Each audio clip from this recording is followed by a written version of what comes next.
കടുത്ത ചൂടിനെയും ഉഷ്ണതരംഗത്തെയും അതിജീവിക്കാൻ നെല്ലായി പറപ്പൂക്കര സർവീസ് സഹകരണ ബാങ്കിന്റെ നേതൃത്വത്തിൽ തണ്ണീർപന്തലും സംഭാര വിതരണവും ആരംഭിച്ചു. ബാങ്ക് പ്രസിഡന്റ് PR പ്രശാന്ത് ഉദ്ഘാടനം ചെയ്തു. വൈസ് പ്രസിഡന്റ് അമ്പിളി സജീവൻ, ഭരണസമിതി അംഗങ്ങളായ Nishi Sasidharan, Davis Pozholipparambil, S Harish Kumar, KK Surendran, Raghu KS, Biju PV, P Nandakumar, Sreehari Kartha, Rinshitha Shifaj, secretary Breesy ജോണം എന്നിവർ സംസാരിച്ചു. ഉഷ്ണതരംഗം അതിരൂക്ഷമായി കൊണ്ടിരിക്കുകയാണ്.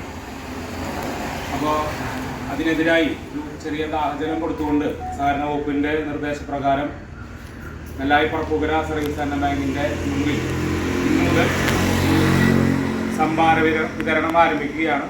അപ്പോൾ അതിൻ്റെ സംഭാരം നൽകിക്കൊണ്ട് ഉദ്ഘാടനം ചെയ്യുകയാണ്.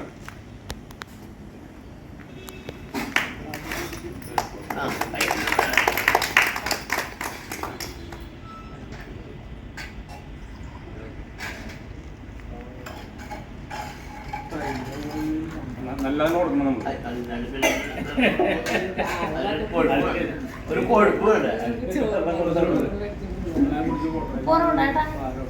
ഇത് നന്നായിട്ടുണ്ട്. ഞാൻ അതിന്റെ ഉള്ളിൽ ഇരിക്കുന്നത് എങ്ങനെയുണ്ടെന്ന് അറിയില്ല.